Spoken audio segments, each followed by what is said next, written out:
Bronny can go in front of ESPN. Nigga, my mama gonna go to war, nigga. I don't give a fuck how old she is or how old I am. So if I got a pops, that nigga gonna do this. Well, he better do this. Yeah. That's right. Yeah. But now we're opening the door for all of these parents to start coming out and protecting their kids. If you think that's bad, wait till you see Shadour. Right, it's about to you know Dion already none of that. We all saw what we saw, and you know what we saw. That's elementary school. No. That's It's like, when you a teammate, he push him like, man, like, let's go. He push him like, get off of me. Get off of me. Get off me. No, don't touch me. Was it worth the $30,000? Now? In the moment. In that moment. In the moment. You was up. You remember? Was it bingo night? Or was it? 44. You know what we do on this show, boy. We flow, boy. But I'm gonna keep it high level. This is gonna just give you the beats. And I give you my opinion at the end on all of these topics. But what's going on, the core issue, is the carriage rights fee. First of all, start off the right way. Exactly. Let me start out like this. This is why I'm broke and you got money. this whole Dak Prescott saga. What are those? On the field, I got metric after metric. He's a winner. Okay, he's number one in all categories for the Dallas Cowboys first 5 seasons. Off the field, unquestionable character. Like, the only thing you got on Dak Prescott is, I am undefeated. Oh, come on. And me playing basketball, and I just want to line up. He's getting up. And show, yeah, we doing this for real. He's funny. I want to go rebound. This one? Cut that up. I got a match. This boy, it's wet time. That's what I do. I still don't know why this is a pick, except exceptional play by the defender. Look at that. 2 dudes reaching, and then he comes between them and say, let me split this bump head. And I'm out of here. Shotgun snap, slips. Oh, that's a sack on your first play ever in the NFL. Y'all know your nightmares came true. You're like, God dang. Oh, yeah, this ain't it. Look at this blitz right here. I mean, he only knows so much what he's reading off stats, off paper. I mean, everything's good on paper. But I would always love to hear it from a player because they played the game. What about a journalist? Like, being real, NARPs are journalists. Like, you're from that pool, right? So imagine somebody just said, you didn't play the game. I don't want to hear it. She would have a living room full of people at about 10 p.m. probably every other Friday or Saturday. Come up here and I already know what they want, and I got to sing whatever song. Did you say song. Sing, not rap? You said sing, huh? Sing. Yeah, they ain't trying to hear no rap. They ain't trying to hear no rap. Yeah. Well, I think you can do something with that. Hey man, Michael Jordan too light in the tail. Okay, you know what, big dog? Yes. I'm light in the tail. If you want some of this, let's go one-on-one right now.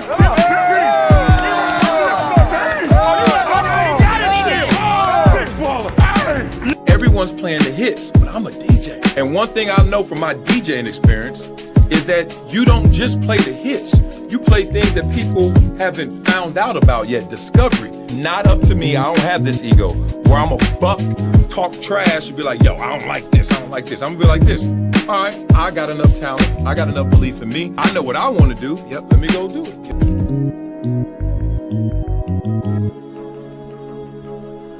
Blah, blah, blah. What's crack-a-lackin' mackin' from the jack end to the back end? Let's break this thing down to the very last compound. Love for all of you guys who are rocking with your boy. We are going to get into this. We're going to fix the Pro Football Hall of Fame. So let's talk through this, shall we? Ask for people not to have wanted to vote for him or not put him in the Hall of Fame first ballot. He don't buddy up. He doesn't buddy up. He's not a buddy. You know what I mean? Dude, you write for the press. Right. I don't have to. I'm not going to capitulate to you. I'm not going to give you no great quotes. I don't even like the media. He's never been helpful towards the media. And a lot of them are writers. Okay, let's talk about why Belichick. I don't think enough people are saying why Bill Belichick did not like the media. You got to remember who Bill Belichick was, right? Started off coaching, back in the 70s, 60s, something like that, before all of us were here? Bill Belichick put in the work. And when you put in the work and then you see how the work is covered, obviously that's going to map on exactly as you desire. So you go through that process if you're Bill Belichick. But let's fast forward to when he does have success. People forget this. When he was with Bill Parcells, the big tuna, and they won their championships, with Lawrence Taylor and others. Think about what Bill Belichick was able to witness. He was able to witness greatness, some say the best player ever, in Lawrence Taylor. He saw how he was covered, how he was protected, how he also was exposed. Okay. Then you get to Bill Parcells, the big tuna, how much he was loved and beloved, but also protected.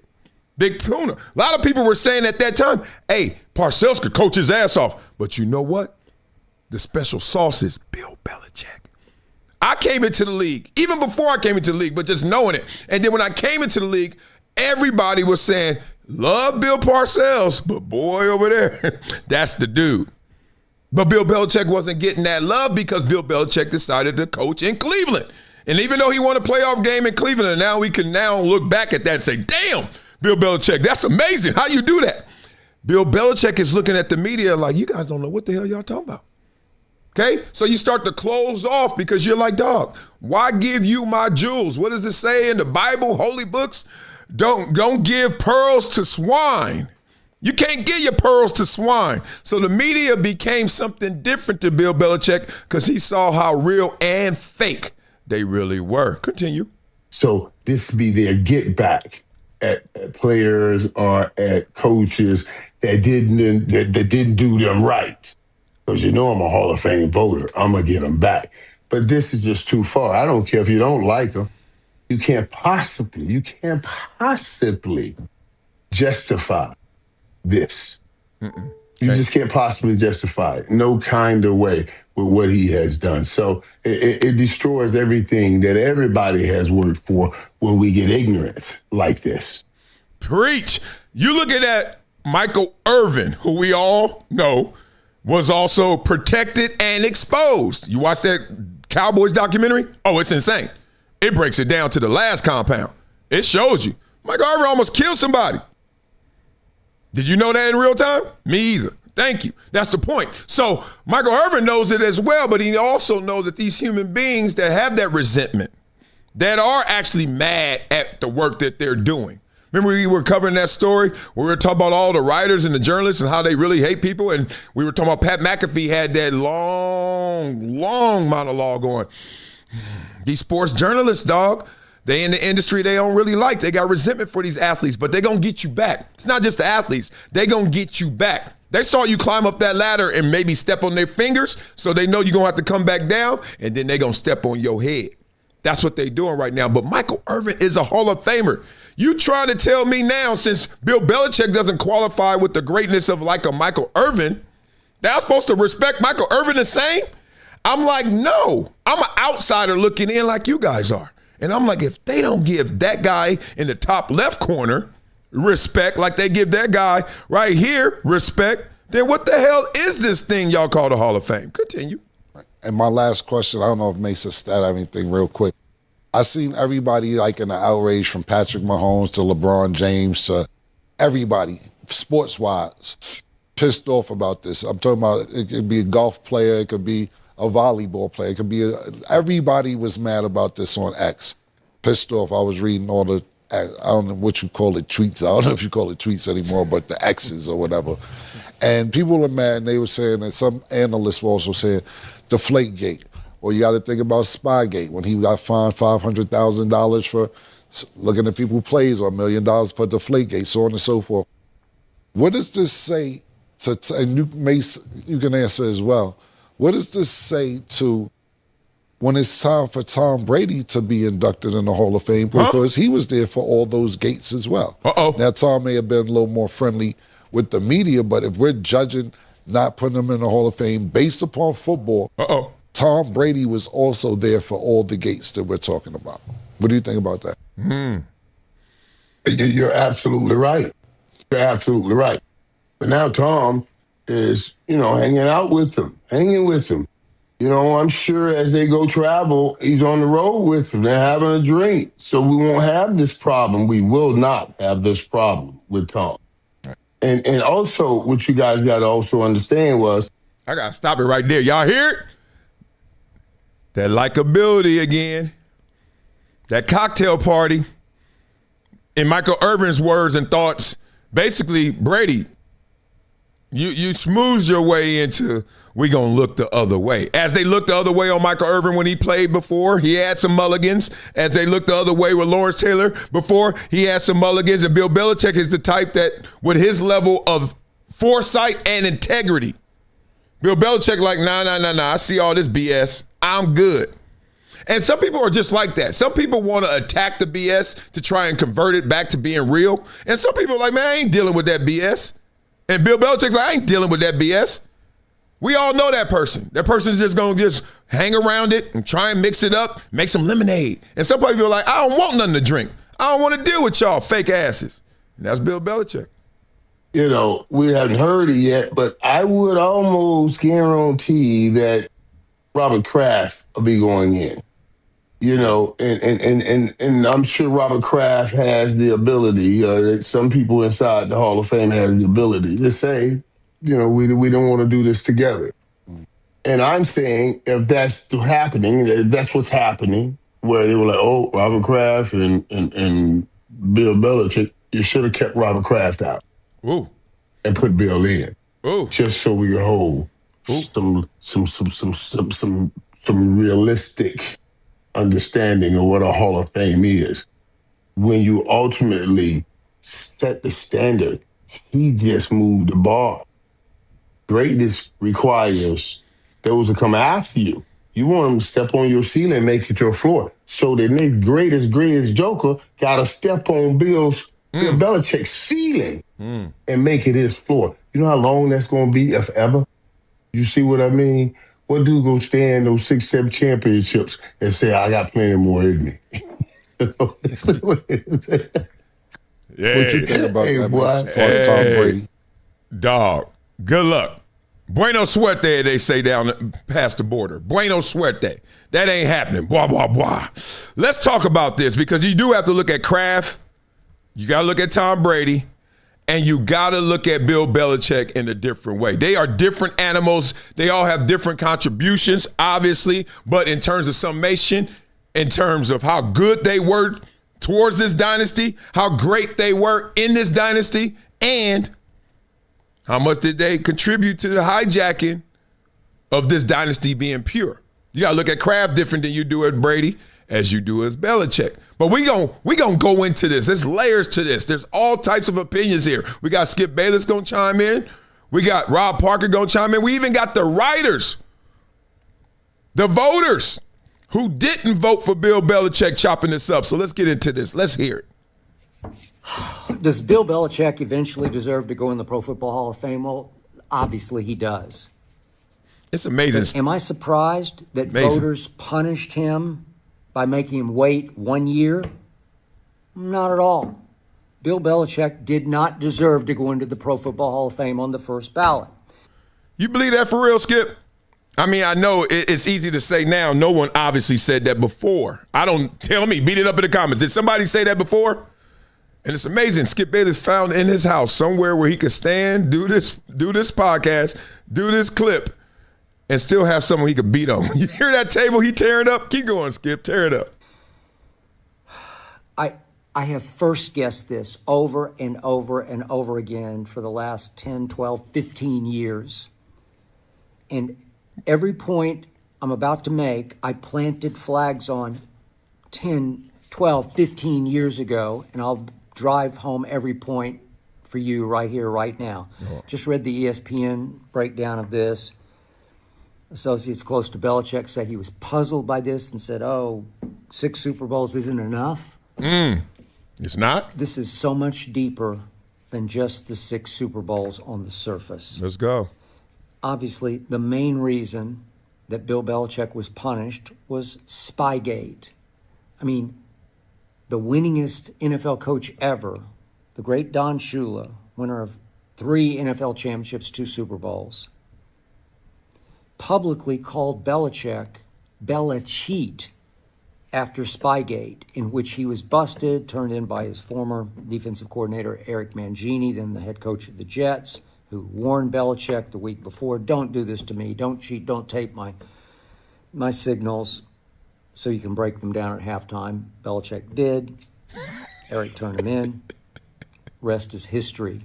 Rest is history, but we need some context. I don't know if Skip gonna get there, but remember, Don Shula was fully motivated to bring this up and bring this out and call Belichick out. I ain't talking about the Mangini and all that stuff. I'm talking about Don Shula, who you led with. Tell him why, Skip. Beat it up in the comments. Do you guys know? I'm not even going to say it yet. Don Shula. Why did Don Shula go there? Why did he go, huh? There was a reason. I don't know what happened to all the evidence. Went up in smoke. Can't wait for the documentary on this. Maybe it'll be a 30 for 30. Obviously, that mattered greatly to voters, and so did Deflategate. You cannot tell me that Bill Belichick didn't know everything that was going on with underinflated footballs, because he knew his quarterback liked to throw slightly underinflated footballs. They all have their quirks and their pet peeves and their likes and dislikes. Brady readily admitted he liked it slightly underinflated, but not illegally underinflated. And Belichick hastily called a big press conference just before they left to go to that Super Bowl that year. Okay, now one thing about Skip Bayless, he gonna break it down all the way to the last compound. We gotta love that. We're gonna give him his time to breathe too as we interrupt to add a little sauce to it. So, as you guys know, Don Shula went there because it was that undefeated season. He didn't want to see perfection and take away his perfection. So, that doesn't mean what he was saying was untrue. It just means that he was saying it with a little more oomph.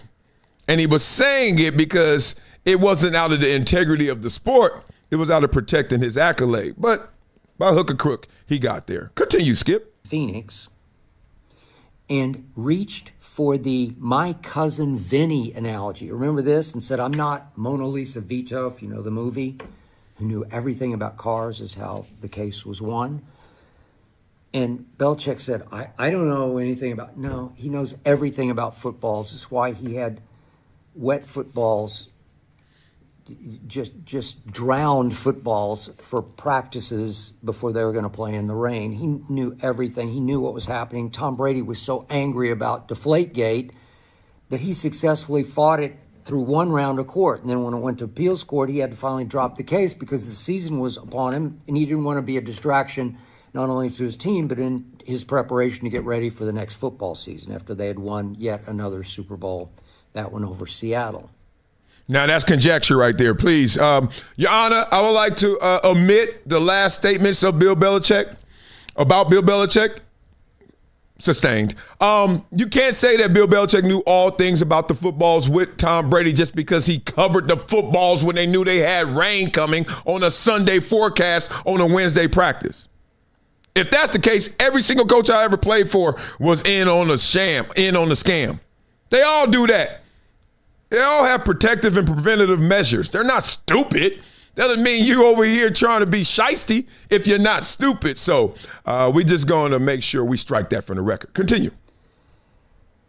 But remember what Tom Brady did in the second half of the turn-in game when Indianapolis and the GM turned in the Patriots and went to the referees at halftime of that game. It was 17-7 Patriots at that point. And the footballs were all properly inflated to legal limits or standards. And yeah, Brady went out in the second half and won it 28-0 and threw a party on those Colts. 28-0, then went to the Super Bowl, the fourth quarter of the Super Bowl, properly inflated footballs, threw another party on the Legion of Boom with 124 yards passing and 2 touchdowns and no picks in the fourth quarter as they rallied to beat the Seahawks, thanks ultimately to some little kid from West Alabama. Somebody named Malcolm Butler intercepted the ball at the goal line. Don't get me started. Come on, get focused now. Come on, focus. I first guessed all this going back at least 10 years ago when I started to say that Tom Brady was 75% of the Patriots dynasty, and I gave Belichick 25%. Okay, this is what happens in media. What the hell does that mean? Like, I know we all take it and it's good fodder for when we go to the pub or we go to the barbershop, but y'all, we got to stop. He's 75% and he's 25%. Where did you get that calculation from? Like, y'all really think that Bill Belichick, who already walked in there with two of them things, who was the architect of a defense that helped Tom Brady get at least the first three of them things, is now a guy who is only a quarter of this dynasty that we're creating? Okay, y'all want to say who's the chef and who's the head chef and who's the waiter? Okay, go ahead, do what you do. But 25%? I played against Tom Brady his first game where he threw a touchdown ever. His first touchdown pass in NFL was against my San Diego Chargers. And let me just tell you who beat us. It wasn't Tom Brady by 75%. You kidding me? Are you kidding me? Well, whether it was the personnel, whether it was the play calling, whether it was the style of play, they were literally trying to starve the other team in time of possession. That's not 75% Tom Brady.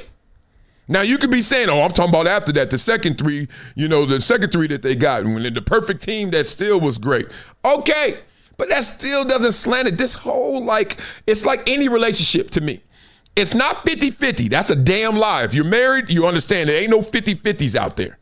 But at the same time, it ain't no 75-25 when you had that defense and no special teams players that they had when Tom Brady won his first three. And I think Tom Brady would admit that as well.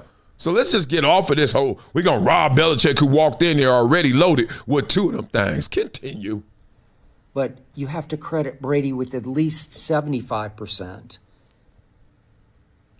Because if you start to look hard at Belichick without Brady, this mattered to these voters.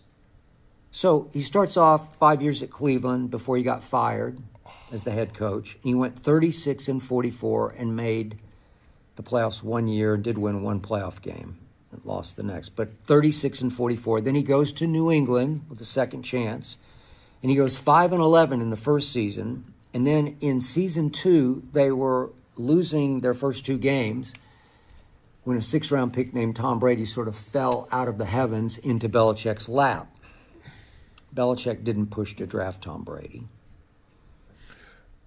This is messed up. Okay, I understand how we going through the record, and then the record is what the record is, so therefore you are not. But it's amazing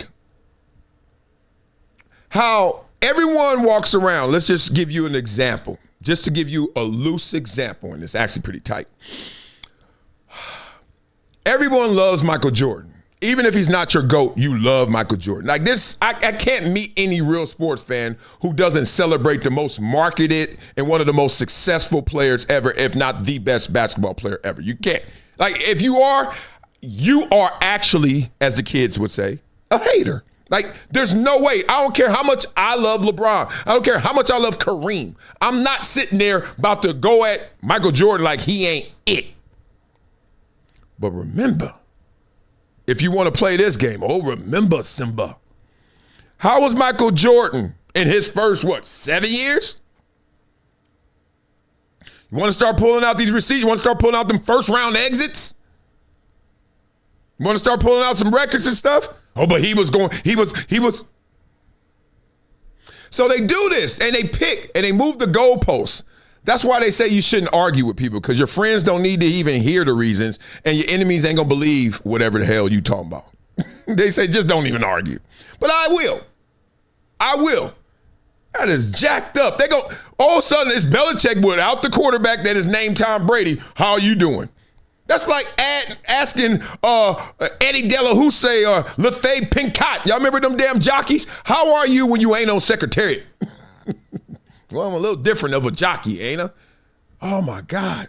This whole separation of player and coach and church and state is crazy. Okay, you want to go there? How is Bill Parcells without Bill Belichick? How is Michael Jordan without Phil Jackson? How's Kobe without Phil Jackson? Recipe. Like, you wouldn't be that good if you wasn't that tall. That's what it sounds like to me. Keep going.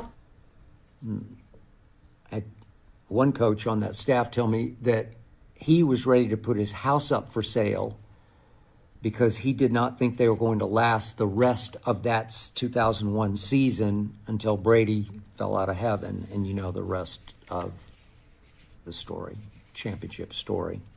All right, we're going to stop this. I didn't know Skip was going to give me the whole show. God dang, I'm glad you set it off, though. We'll do part 2 of that tomorrow because I do respect Skip's, like, his archive is sick. I mean, he got perspective. He's a triple OG, right? He helped build the industry, so everybody got to always salute to Skip Bayless. Same time, you know, some BS a little bit.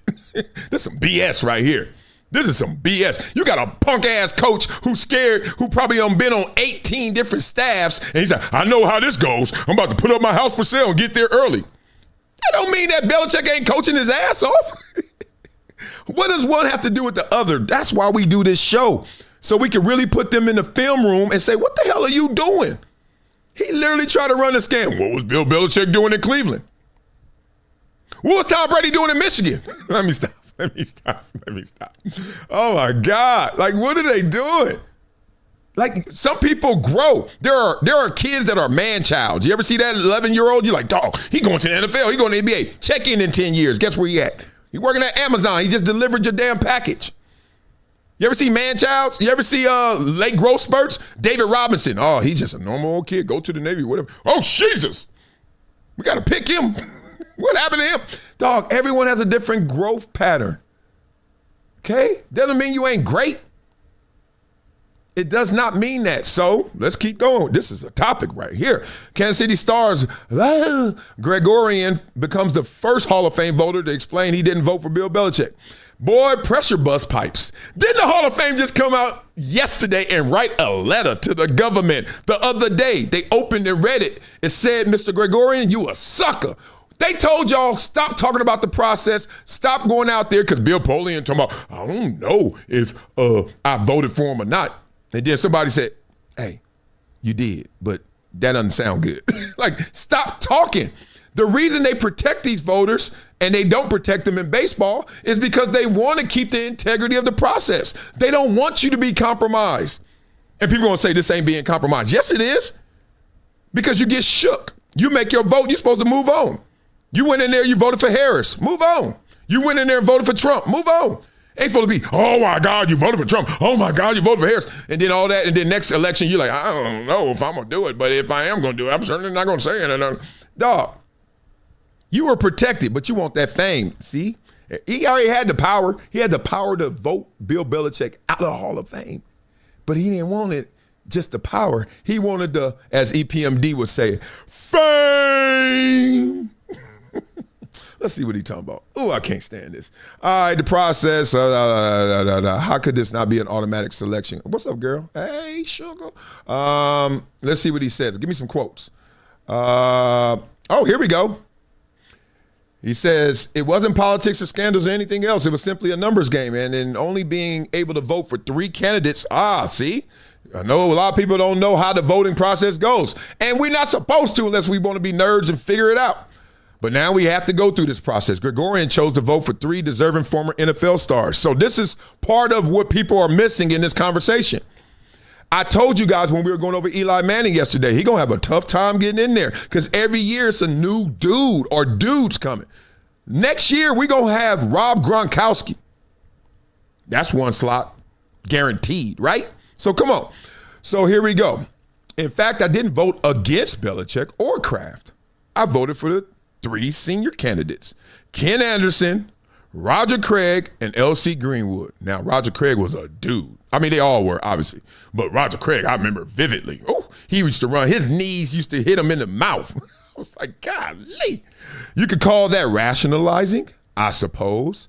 And I'm suddenly reminded of the fortune cookie wisdom that you should never try to explain since your friends don't need it. Hey, I just said this. And your enemies won't believe it anyway. Oh, that's maybe where I got triggered from. So why are you explaining it? He just read the fortune cookie. It told him not to do it, and he still did it. The hell you go to the Chinese restaurant for? Let's continue. All of that went into why I felt duty-bound to vote for the richly deserving seniors who mostly most likely won't ever have a hearing again as more senior candidates enter the pool and fresh cases get made for others. Yeah, and there's a certain limit where you time out. I forgot that. Remember Drew Pearson was getting there, like timing out, something like that. Meanwhile, Belichick is inevitable soon, as he should be. At the risk of contradicting my own vote, really, he shouldn't even have to wait. I understand why people are offended that he isn't going in the first moment he can. Why are you talking? In the end, though, I felt more compelled by what I perceived to be last chances and looming lost causes within the system as we have it. A system I hope the Hall will see fit to change now. Yeah, okay, good. Now I'm glad you did say something, because everything, trying to make me respect your vote or your thought process, that's a futile exercise. But I do like the fact that you're like, change must come. Change must come. I've been saying that for a long time. Everybody's been saying that. Like, why you have it where all of these great guys are not in? Like, what? This ain't the club on Sunset. Like, I want to see a line before I stop and say, hey, we going in there, dog. It look like it's cracking. No. And then the crazy thing about that is half the time when you see a line in front of a club, you go in there, it ain't even packed. They just trying to give you that lure. Oh, it's hard to get in here. You better hurry up. And if you hurry up, you better get here before we charge you even more. You better get here early. Drinks free, ladies, 10:30. It's a scam. So why are y'all scamming people who already earned it? It's okay to scam me. I ain't earned Hall of Fame credentials. But you're scamming real dudes who deserve to be in there, to Michael Irvin's point. But, hey, when you shook, you scared to what? You scared to look? You shook? Guess what? You ain't the only one. We got another one. Indianapolis reporter Mike Chappelle becomes the second Hall of Fame.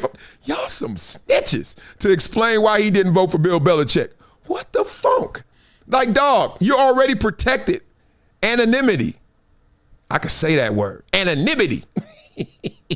And no, they ain't good enough. They over there talking about me. Hit dogs are hollering, boy. Hit dogs are hollering. I'm not going to dive too deeply into my craft over a Belichick decision. Nobody asked you to dive at all. Don't you hate somebody to get to the side of the swimming pool and be doing this for like 10 minutes? I don't know. It's always a cute girl, too. I don't know. I don't want to get my hair. I want to do my hair. I don't know. It's the water code. If you don't hurry up, you're going to get ugly on me. You're going to get real ugly to me. I know it won't change anyone's mind, but I did take it into consideration. Kraft's role in building the Patriots dynasty beginning in 1994 and his undeniable role in helping negotiate the end of the 100-play-day work stoppage in 2011 while his wife was gravely ill. Respect. That has resulted in long-standing labor peace. He also been involved behind the scenes in bolstering the NFL's ever-increasing TV revenue. Belichick and Spygate, there's no denying the staggering numbers, 333 wins, second only Don Shula's, and Super Bowl championships, 6 as the Patriots head coach to his Giants assistant. Deflategate also was brought up during the Belichick discussion, but there's no erasing the stain of Spygate from his bio. This wasn't alleged behavior. The NFL fined Belichick $500,000, the max allowed, along with docking the Patriots $250 and a first-round draft pick for illegally videotaping New York Jets signals in 2007. We're back there. But now, if you really believe, I don't know, if y'all like me, if you really believe that, why are you still talking? You had protection. You had cover. You're sitting there and you see incoming and you're sitting right here and they go, but not a single one is coming close to you. Like, how they doing that training? They're like, damn, we bunkered in good. But here you go. No! People really want attention. It's just insane. It's okay. Let's continue because some people justifying this. It took some balls to do this, and I'm impressed by the Pro Football Writers. I'm not a member of the Pro Football Writers Association, BBWA in baseball, but not in football, even though I've covered the sport since 1987.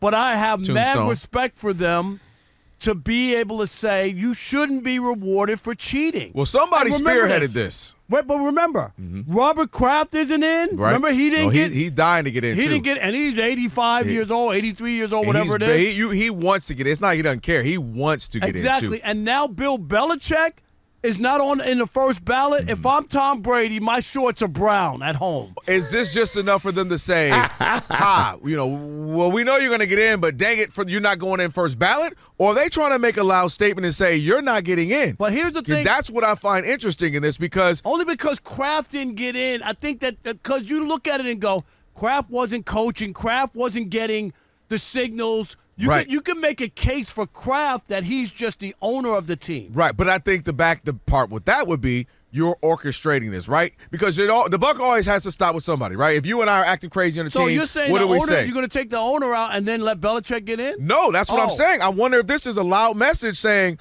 we know you're great. That's not deniable in the lexicon of conversation. But in the Hall of Fame, we're not going to vote you in. And I was talking to Rob G. Same thing you mentioned. Barry Bonds, everybody knows he's great. He's one of the greatest Everybody players knows we've Roger ever Clemens is seen. great. We know that. Yes. But based off principle, whether you agree or not, the voters aren't going to let you in. And with this, it was interesting. Blah, blah, blah. Is Barry Bonds in? Like, did I miss something? He's not in still, huh? To Kelvin's point. Wow. These suckers. And look, there's a part, I hate a cheater. Trust me. Because I didn't cheat. Now, looking back, maybe I should have took a little help to get over that hump. You know what I mean? I couldn't stay healthy. The reason I didn't cheat is simply I believed in my talents and I knew I was good enough if I could stay healthy. But the problem is I didn't think there was anything out there that could make me stay healthy. I always thought of steroids like big, fast, strong. And I was like, I'm already big, fast, strong. I don't need none of that. But no one ever told me about HGH. I had a teammate or two that got caught with it, but I was like, what y'all doing? I never looked into human growth hormone. But some people say it keeps you healthy. Now, me, Mr. Integrity, Mr. Never did anything. Shit. How you take HGH? Is it a cream or is it a, I don't care, needle out? No. I don't know. Yeah, I do know. If the proposition is, Marcellus, we ain't trying to make you better. We just want to make sure you can be you and you can be back out there, which is overall better. I'm taking that. I ain't gonna make the Hall of Fame. I ain't make it anyway. Who gives a damn? But we need to fix this Hall of Fame. It needs some HGH. Come on, fix it. Yeah, my question that I remain adamant about is what a great opportunity for the Hall of Fame to make it right. And I know that this isn't the participation trophy thing people are throwing out there. There's a new voting process. It obviously is flawed. Why can't the Hall of Fame take a step back and be like, let's check what actually happened out here and make this right? There has not been one person that has come out that has made a justifiable reason for Coach Belichick to not be a first-ballot Hall of Famer. This is obviously a big deal. Unless someone does, why can't the Hall of Fame take a step back and be like, you know what? We reevaluated. Everyone makes a lot of good points. The process is a flawed process. Let's make sure that we do this the right way. Because the right thing is to have him in as a first-ballot Hall of Famer. I understand that everyone's up in this uproar of like, no, you can't go back to vote. Why not? Why can't we just do the right thing? Because was it Spike Lee? You know why. Why it's so hard for you and your comrades, even though you do it at times, those public apologies, but most of the time you go out there and you say it with your chest and you let it live. And even when you're wrong, you're like, whatever. Even when it's wrong, you're like, whatever. How many times do you really go, Now, I know they all have done it, and Dan O just did it when he got called out for clowning C.J. Stroud. Even though it was justified, and I did that video. I'm like, Dan O suffers from, I know I wasn't that good as a quarterback, but I know a lot about quarterbacks. And he struggles right there. He holding both ends of that rope. Look, I wish he was better as a player because then he would have the confidence that he actually deserves to have in terms of his analysis. Because this dude breaks it down. He really does. Give him his flowers. But he always takes some flowers away because he doesn't believe. You know, it's the girl who feels she's ugly on the inside, even though she's fine as hell. It's just like, all right, whatever. Continue. Why can't the Hall of Fame do the right thing and realize the egregious mistake that has happened? Unless those voters come out and justify their reason for not putting him in, then either take their vote away or rectify the situation. Just because it's never happened before doesn't mean it can't happen in the future. Because for everyone that sits there and says, well, personal bias impacted, of course it did. They're human beings. Trust me, when you vote for awards, bias will play its part. But bad blood should not. And at least by reports, to RC's point, bad blood has played its part in here. And then the other part is this. Who's next? Like, who's next? Who's going to be the next person to suffer the consequence of you were mean to me in the locker room? Because here's the thing. What you mean, who's next? We already seen it. T.O. Bill Belichick is who's next. Not who's next after Bill Belichick. He is the who's next. And there's more coming. Because we have empowered, like Pat McAfee said, these fat belly ass dudes with 2 left feet. Okay? Like, look, I get it. I get it. You couldn't do it. And it takes a real strong dude to be like, I couldn't do it, but guess what? I still salute it. Most people who can't get the girl is hating the dude that got the girl. All these athletes got the girl. They got the money, and they're younger than you. Oh, you walking around like this fool took what I wanted, and he half my age? Huh. And you got to look at him. He looking like Adonis. He's sitting there with your girl. He's sitting there with all the prizes, and you sitting there like, yeah, I'm being objective. Man, hell no. What happens is it's not even are these players being cool with you. It's the question of are they kissing your ass? Because you're like, look, you know how I go. You ever see this happen? This dynamic right here. Okay. Y'all both, you and your boy, not even your boy, you and somebody you know, both kind of interested in somebody, right? You end up winning, all right? She likes you and then you like her, so he got to just fall back.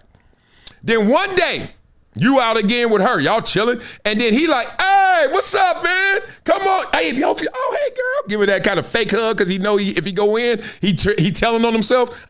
One of them. Y'all sit here. And you like, shit, free drink. I'm good. But you also like, the little birdie went off like, hey, I'm watching this fool. I know what he like. I know what he want. I know what I got. It's what he want. And then you just watching him. The whole time you having the ball, but you watching. And you start seeing all that little sneak love he trying to give out. Y'all good? He's saying y'all good. He looking dead at her. Oh, look, waitress. Two more. Oh, who cares? Yeah, he pulling that. You like, this motherfucker. That's what they doing. They making sure that they flex back. They making sure you know how they are, who they are. Oh, so silly. So let's have some fun with it since it is silly. So if a coach with 222 wins is in the Hall of Fame, then a coach with 333 would be in the Hall of Fame? No. Why would you think? Just because you're second all-time in wins doesn't mean you're Hall of Fame worthy. But if a coach with 10 playoff wins is in the Hall of Fame, then a coach with 31 playoff wins would be in the Hall of Fame? No. What would you think? Just because he has the most playoff wins of all time doesn't mean he's Hall of Fame worthy. Let's take a step back. So if a coach with 2 Super Bowl appearances is in the Hall of Fame, then a coach with 9 Super Bowl appearances would definitely be in the Hall of Fame? No. What would you think? He would not be in the Hall of Fame. Oh, just because you've been to 9 Super Bowls doesn't mean you're Hall of Fame worthy. But if he won the most Super Bowls of all time, then he would have to be in the Hall of Fame. No. Just because you have the most Super Bowl wins doesn't mean you're Hall of Fame worthy. But if all of these accomplishments were done by one coach, then that coach would obviously be in the Hall of Fame. No. What do you think? It's because that coach is Bill Belichick, and the members of the Hall of Fame committee said it's because that's why. Oh, give it to him. Golly. I didn't see that video before. I told you guys, I just want to know like what it's about, and then we'll watch it together. So no, I got to clip that. Instead of playing this kind of sound and all this cornbread stuff that everybody does, I'm going to have no. God, that was good. Yo, I don't want anything in this world. I don't want anything in this world if the way I gotta get it is being under your thumb. Always remember that. And this really describes me. Maybe it describes you. This is why I don't care if you don't agree with me. It's not about agreement. I don't want this whole world in the circumference. You ever see a globe and they got all those lines, longitude and latitude and equator? If you really look at it, I'm going this way. Well, guess what? I'm going to go to Japan going east. No, I'm going to go west. I'm still getting to Japan. And you going this way. I'm going east. No, I'm going west. I'm still getting to Japan. Right? Like, it's so many different ways to get to the same place. I don't care how you get there. We don't have to agree. We ain't got to ride together. My boys just always say that. All right, who driving? I say, I know I'm driving. Oh, okay, I'm riding with you. Cool. Oh, you don't want to ride with me? No. Because I'm in control. 1. 2, I'm in control. Turn up the bass, check out my melody, and light a cigar. And 3, I don't want nobody thinking this Ferrari yours. This Rolls Royce is yours. Whatever it is. This is my car, #1 stunner. Wop, wop, wop, wop.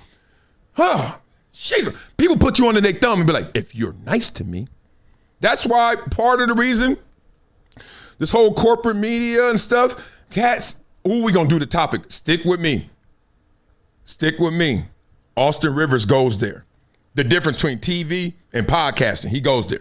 So we're gonna talk through that. But a lot of time, you know, when you got bosses, we all got bosses, I guess, in some way or form or fashion or right now, right?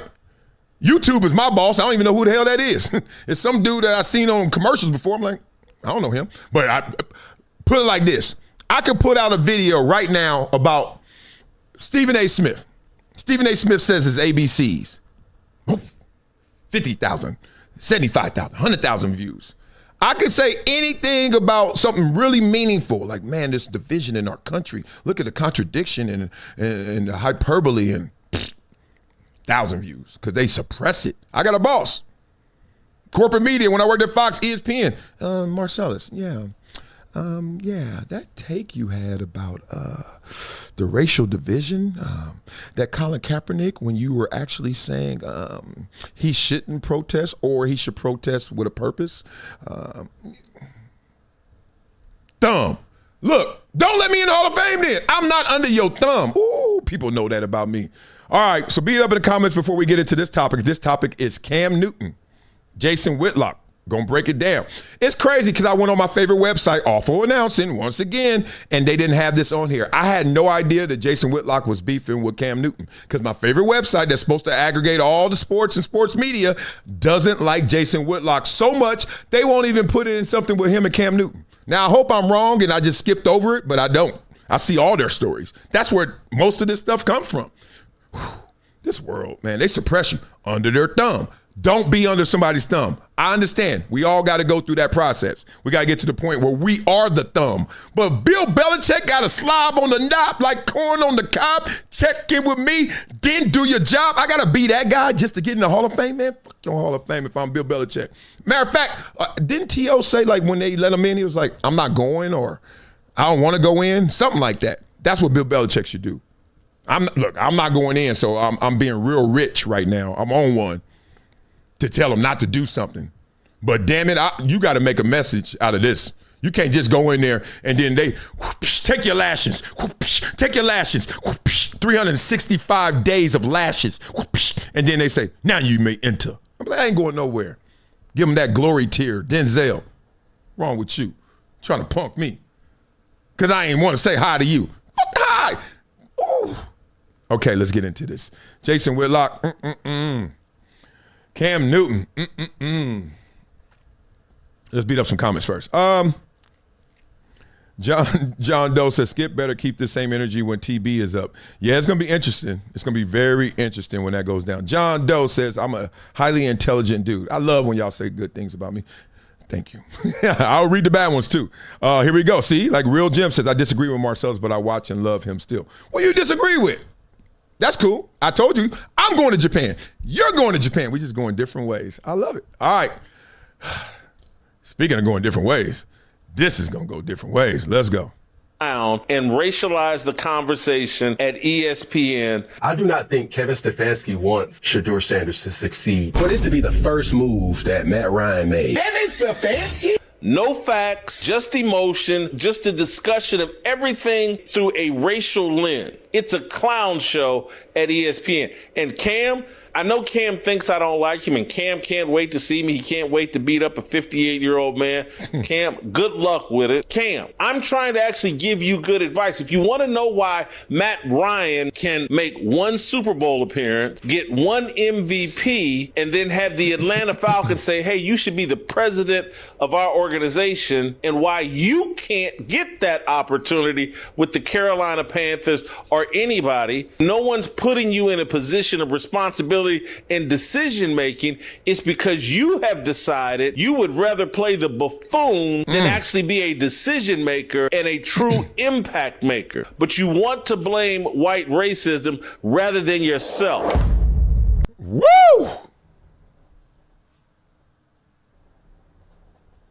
Jeez. Jesus.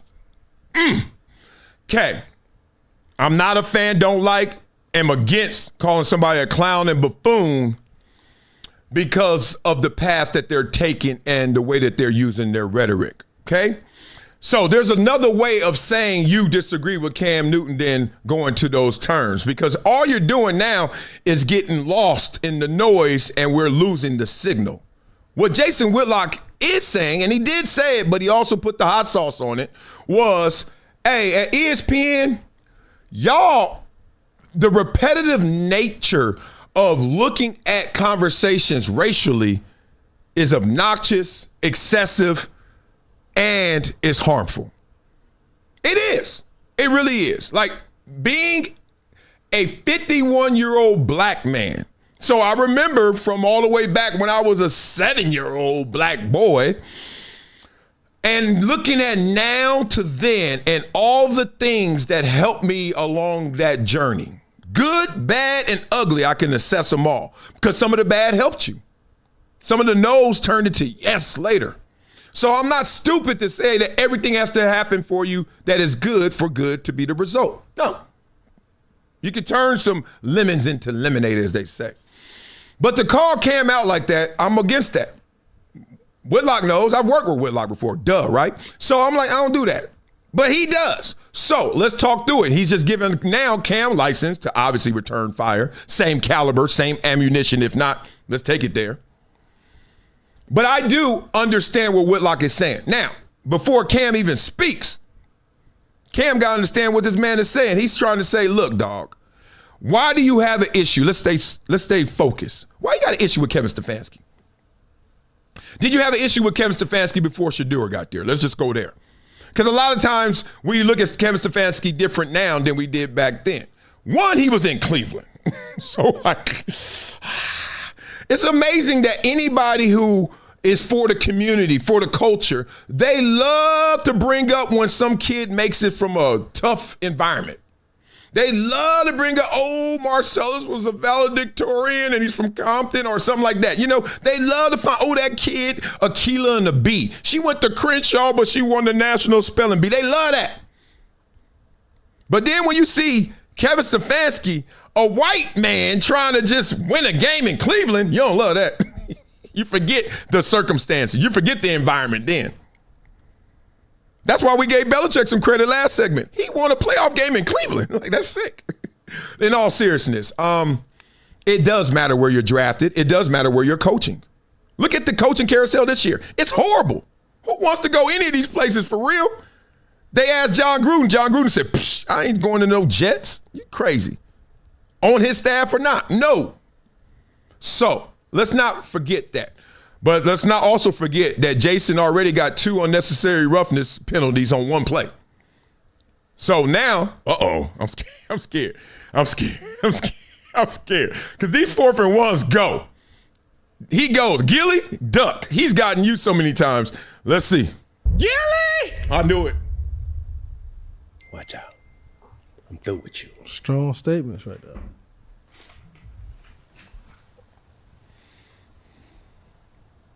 What's his name? Jason Whitlock. Oh, yeah. Jason! You got my undivided attention, brother. Ooh-wee. What would you have me do, old Jace? Would you rather me be a puppet? Would you rather me go against the grain?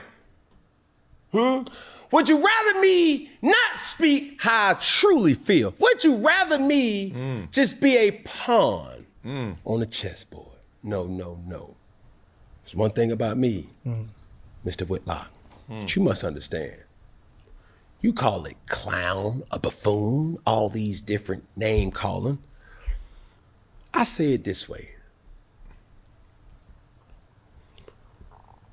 My voice to the culture is way more heavier than I even expected it to be. Damn, Florida, why y'all kick that boy out? Let me stop. More heavier. I just got to get my jokes in. I got to bring this down because this is tension in the air. I can smell it. I can feel it. So more heavier just as funny. Anyway. I owe a service to speak up for the muzzled. I owe a service to speak up for the muted. I owe a service to speak up to the forgotten or the overlooked. I owe a service to make sure that when I do grace a TV screen, my dialect, my tone, my vernacular, my words that I utter is not only factual, but it's also relatable to my kind. My kind is not just a color. My kind is just not a gender. My kind is not just what you may think as racial slander. My kind is for the people who understand and can relate. Sorry, Jay. Okay. I don't know. I'm trying to get educated, and maybe I should just listen more instead of stopping him right now, but I know I will forget this moment. His kind that understands and relates can be misconstrued as an echo chamber, to Jason's point. Because then if you loosely extract echo chamber, means you're only talking to people that understand and relate. What about the people who don't understand it? What about the people who don't relate? They're still part of the audience. So I think that was a clever way of Cam saying what Jason was saying, but without saying it the way Jason said it, because you can't agree in an argument, right? But I'm going to give him a chance to kind of clear that up. But if you slow that down, that looked like the same move, just done on a different side of the ball. Jason. But it's abundantly clear that you're not liked much. That's fine. Because I appreciate you trying to create a narrative that just isn't right. I'm not going to send threats. I'm not going to send any type of, mixed reviews. I genuinely can't wait to run into you so we can have a discussion. Because one thing that I've always battled with my whole entire life, Jason, and you fall victim to that as well, too, with your critique of who Cam Newton is. I'm going to have to give some pregnant pause to that one. We're going to have to guess, what is that? Huh? What is it about Cam that he wants to get off his chest? But let me just say this right quick for anybody out there who is doing this, because I know a lot of people get caught up in this and guilty of this. I got this weird, my Tourette's is weird. I hear this a lot, and I always respond. I always get triggered. When people say, I can't wait so we can have a conversation. And I'm like, so why are you waiting? You can wait. You have not seen Jason Whitlock. And Cam is what, 30-something, 40? Whitlock said he's 58. So let's just, like you said, everything you're saying is factual. You can wait. You've been waiting. This whole, this is just this world of machismo that we all live in where it's like, dog, when I see you, it's on. It's like, okay. You saying that for me or for you? I don't need to get prepped. I'm ready. I'm a dog. I don't need to stretch. As soon as I see food, I'm eating. So this whole I can't wait to see you, and then when I see you, I hate that. And then you way across the room and he way across the room first. Are we going to act like we see each other? We're going to act like we not. Am I in the mood to do this right now? No. Okay. And then people was, that's Cam. That's Jason. And then they start riling it up. Next thing you know, y'all got to meet. And then hey, can I talk to you for a second over here? You know me. Obviously, I would oblige because I don't want to be disrespectful because I know eyes are on us. But being real, all I needed was a hey, hi, bye. Because we could wait. Like, you're waiting for a coincidental meeting as proof that you can't wait. You see how illogical that sounds? Continue. Is Cam Newton is always misunderstood. Oh. I've never seen you. That's true. I've never met you. And I would love that day where I'm able to shake your hand and have a real discussion about who I really am. That's not a threat. That's not me trying to intimidate you as a 50-year-old individual. I think for me, I've coined the phrase. A lot of people may say, hey, I'm the culture's uncle. Well, I've coined the phrase that I'm the culture's cousin. We always got that one person in the family that just is an outlaw. But one thing about it, they ain't never really wrong. It's just the delivery sometimes can be altered. And I'm working on that. Now, I hope you wasn't referring to me as not being educated. I hope you weren't referring to me as not being the person that you want me to be, because that ain't in always everybody's best interest. We live in a free country. We live in a country where you're pushed to be all you can be. You could be anything. You could be the president of the United States. You could be a business owner, small business owner. You can be a CEO. You can have a 9-to-5 and another 9-to-5 and another 9-to-5 and a 5-to-9. But before I allow you or anybody else to be something that I'm not, I will remind you, Jason, that your critique of me saying or having the thought that I have no facts and no backing to my specific discussions and topics, you're absolutely wrong. And it's sad because they always say, it be your own kind. Facts. Man,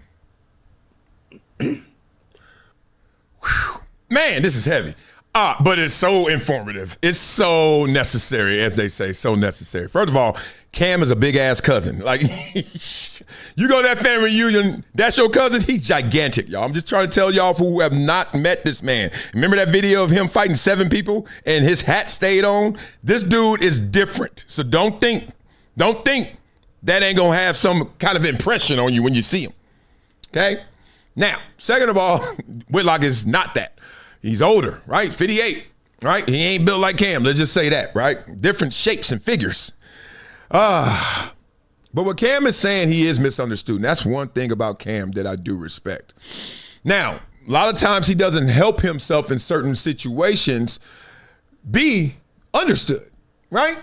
Like even in this one right now, like we are far off the conversation of Kevin Stefanski, which I think started this latest back and forth.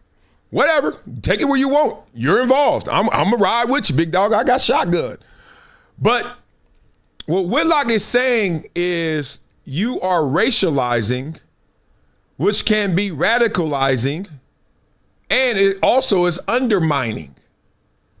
The last thing the people you're trying to help, the people that relate to you and understand you, as your words, the last thing you should be telling them is, look, you're going to be graded heavily on your skin color. Now, I'm not going to sit there in the absolute sense and say your skin color won't come into play. I'll give you an example. If I owned the NFL team, okay, this is the first thing I would do. I would celebrate with my family. Then I would grab my son. And I'll say, come here, MJ. I don't know what he's doing in life. He might be playing. He might be over there chilling. He might have won the lotto. I don't know what else. He might be still in high school. I would say, hey, bro, what you want to do in this organization? This is ours. And he'd say, I just like football, whatever. I say, I'm going to help you succeed. I'm going to help you fail forward, but you're going to go forward. And people go, oh, nepotism. You know what came into that conversation, or it could be looked at, came into that conversation? Skin color, nepotism, cronyism, whatever you want to say, whatever ism you want, madism. So a lot of times, once again, I'm going to Japan. We are going to the same place, just a different way. Whitlock doesn't agree with Cam's way. Cam doesn't agree with Whitlock's way. But where are we going? Let's hear it. Well, Jason, my brother, this ain't got nothing to do with race. This just has everything to acknowledge that you're tone deaf to a lot of things, bro. What platform are you on? Oh. What audience do you speak to? I looked at your comments, and it's abundantly clear that the people in your comments and the people in my comments are two different people commenting. Whether it's, oh, Cam was wrong, I can accept that. Cam's a hater, I can accept that. Cam, I agree with you, I can accept that too. But understanding, you will not find another individual like Cam Newton. But, there's always a but. And this but can be compared to a BBL but in regards to you. I can find multiple people that do what Jason Whitlock does.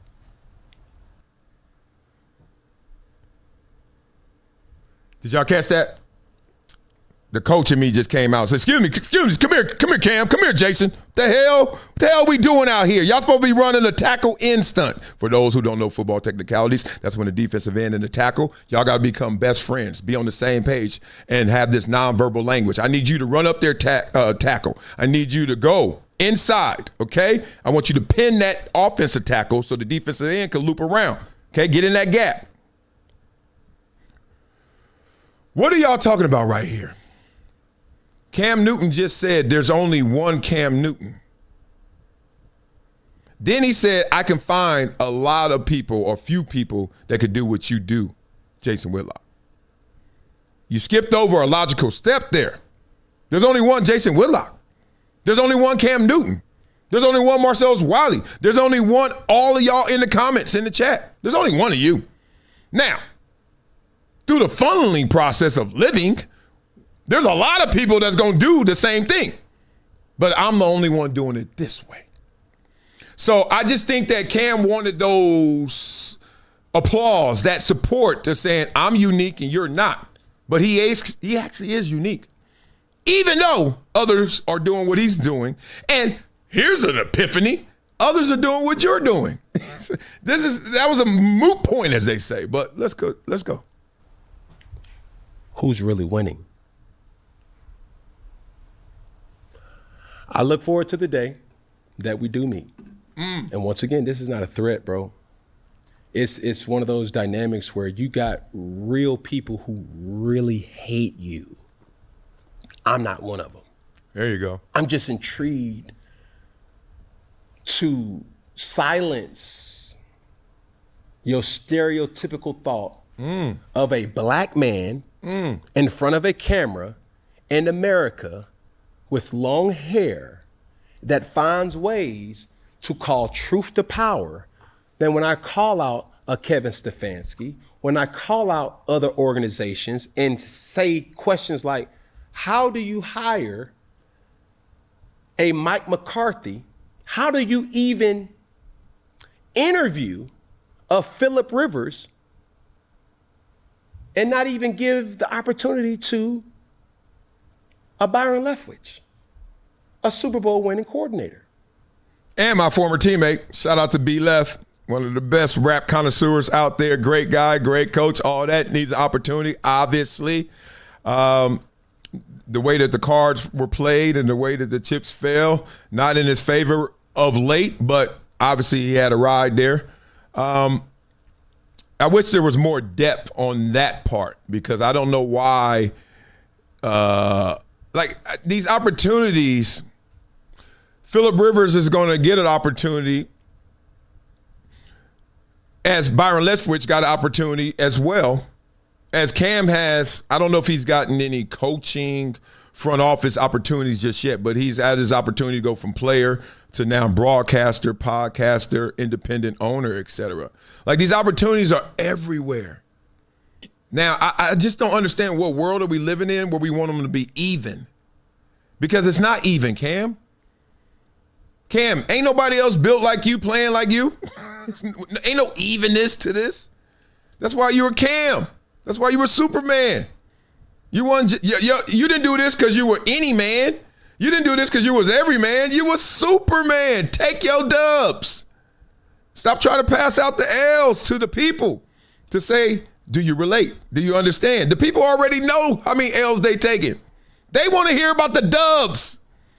You want to inspire people. Stop telling them how they taking L's. Or put them 2 L's together and make a W. That just so happens to be black. I've always spoke about diversity, equity, and inclusion.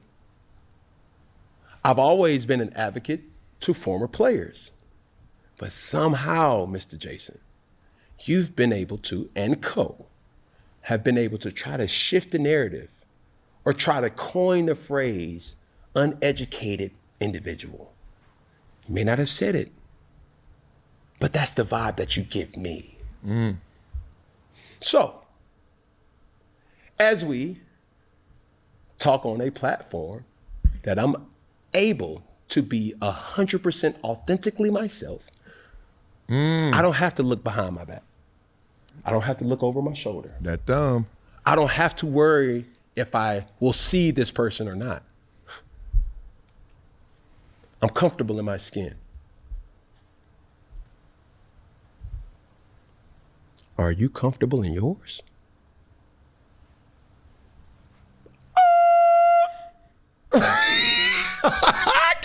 What the fuck? So, I love this dude. He's so funny. If you find flaws Yeah. in who I am, that's fine. That's cool. I respect that. But you're talking to an individual that does not look for other people's validation, appreciation, or clearance. Because being from Wakanda, by way of Atlanta, Georgia, I can go anywhere in this world and be authentically myself. By talking the way I talk, dressing the way I dress, wearing hats, how I wear my hats. From country clubs to pharmaceutical homes, Section 8 or penthouse. My Rolodex is extremely, it has a lot of variety in it. So be careful, Mr. Whitlock, because you fell victim to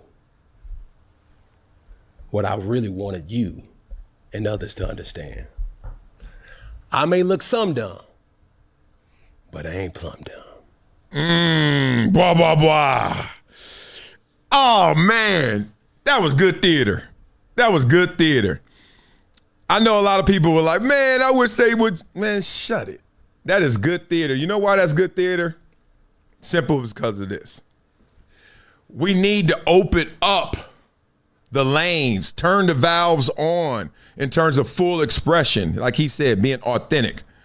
And I think Cam's whole premise was same as mine. The only box I want to be in is no box. That's why you see Cam with the hat. I'm going to do what I do. That's why you see him with the scarf. He dressed to the nines, even if you don't like his style. He's like, it took me time to do this. I'm showing you that I'm invested in how I'm presenting myself, right? At the same time, I think he was actually affected with what Jason Whitlock said. I'm going to tell you why. Because I've seen a lot of his clapbacks. And this one was in a different tonality, as they say. This one was, let me talk to you for real. This wasn't no play. This wasn't Gilly. Cam got too much personality to hide it for the whole clip. He still had his jokes and he's hilarious. I love it. But at the same time, what Whitlock said made him say, you went to the core of who I am. You misunderstand what I do. You misunderstand who I am. But Cam also didn't fully address This whole Kevin Stefanski, 2-time coach of the year, who never had any racial implications until Shador got there. Likability of Shador is so high, popularity of Shador is so high. We can't blame Shador because he's a rookie. We can't blame Shador because he doesn't have opportunities. We got to blame the system. Who's the face of the system? It's you, coach. Eerily similar to what's happening in our world at large. You can't blame your homie. Can't blame him. You got to blame the opportunities. You got to blame the system. Something got to be rigged against you, dog. It just can't be that you're not. But sometimes it is. Right? Every time I see this, I think of Shaq. Every time I see this, I think of Cam. When I should be thinking of Christopher Reeves, rest in peace. Right? The point is, sometimes you just got to be Superman to be the man. Even when you fail, even when there are moments of that failure, because even Superman had his kryptonite. So fascinating. If they got another layer to it that's worth it, we're going to go there. If not, we ain't. All right, beat up in the comments. I thought that was fascinating. Let's keep going. We got to talk about, Gilbert Arenas going at Charles Barkley a little itty-bitty. Oh, man. Let's go. The way Charles Barkley has over and over and over called them idiots, they are being idiots. They're being exactly what you called them.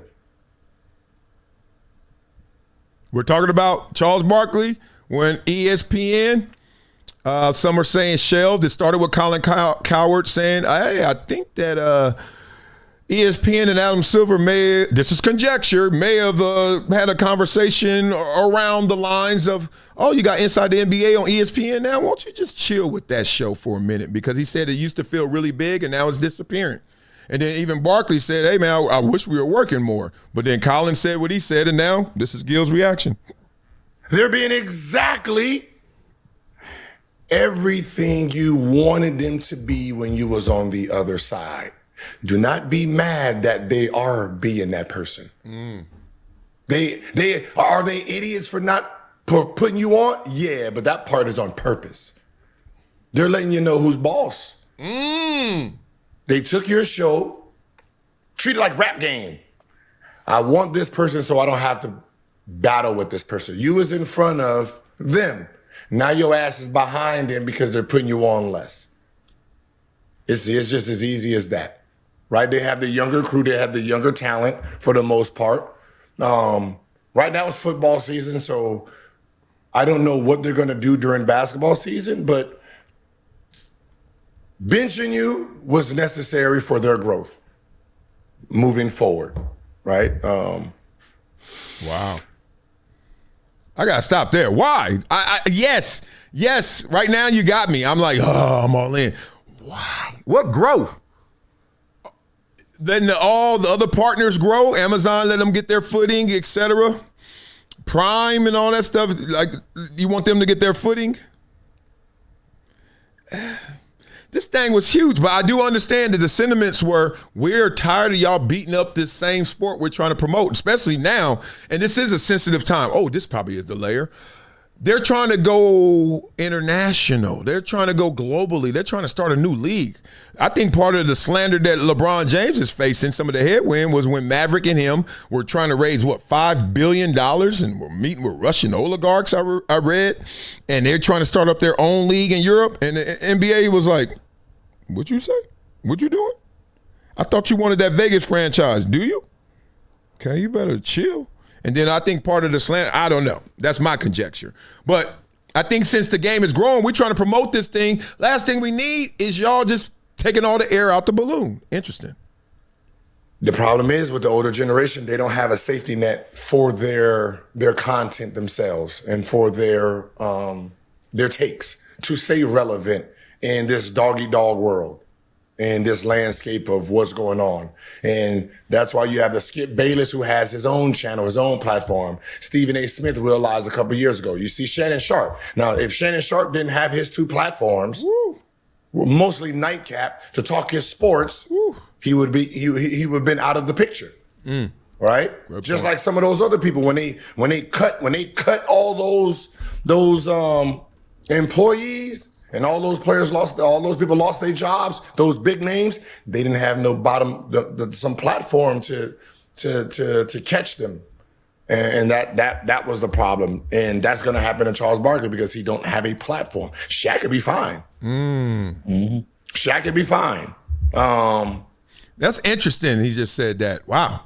I mean, I think Barkley would be fine because he doesn't want to work again or work more. But, you know, I know what he's saying. He's saying, like, it wouldn't be the smoothest transition, but somebody would throw $5 at Barkley any day to try and get that talent. I know what he's saying, though. He's like, he's more using other examples. Like, there are people who've been let go and they didn't have the other thing rolling. I'm late to the game, but there are some people who really have tried to make the transition from TV to podcast, and it's a struggle bus. Flamed out. Don't hear from him anymore. Beat up in the comments. Y'all know who it is. You know, because he has podcasts, he has his social media, so he can do whatever he wants. For someone who only relied on ESPN, if they don't put him on this year, he's only going to be viral when he says something negative about what's going on other people's podcasts. Okay, let's stop right there because I just looked at that damn bar. That bar wasn't even halfway yet. Wow, these some fascinating topics. Blah, blah, blah. We got to get into more, though. We got to have that variety like Cam Newton said. We got Emmanuel Acho coming up. Ooh, Acho, what you do? Acho, what you doing over there? Speaking easy. I heard you speaking. Is it easy? Let's talk. All right. The thing about what Gilbert Arenas said is interesting because he's obviously been through a journey in terms of his independent space. Because remember, Gil was not doing TV like that. He was doing football.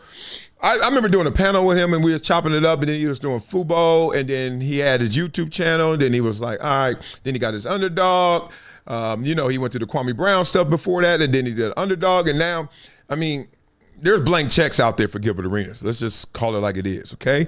And so, you know, he has a different confidence about this and a different scope of looking at this. And then he's just looking at the old guard. He's like, well, as TV gets fractured, he's like, those opinions, that sentiment, that style, that keeping it real on TV, as we're going to talk to, we still got that Austin Rivers topic, keeping it real on TV. Cam even said it. He's like, on my platform, I can be 100% authentic.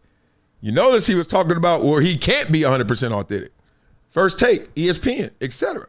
So that's what he's saying. He's like, being real on TV, when you got partners and broadcast partners and you're trying to promote the game, they had to deal with it before because there was not the alternative of independent media.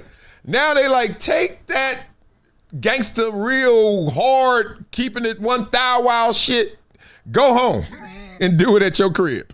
Do it in your basement. Do it in your studio. Interesting point. We'll see how it plays. All right, Acho, what you talking about? Todd Monken got hired head coach, Cleveland Browns. And here we go. It's a little racial in here, I'm sure, because you know how the game goes. Let's go. Because any expectation for Shedeur Sanders under Todd Monken, I believe, will lead to disappointment. There is nothing about Todd Monken as a head coach that should get you excited. Wow. As an offensive coordinator, you could say Lamar Jackson had an MVP season under Todd Monken. As an offensive coordinator, Lamar Jackson had 41 touchdowns and 4 interceptions under Todd Monken. As an offensive coordinator, you can make arguments under Todd Monken. Stetson Bennett won 2 national championships at Georgia under Todd Monken. But as a head coach, no. Nothing about Todd Monken as a head man gets me excited. I need to see who the offensive coordinator is going to be.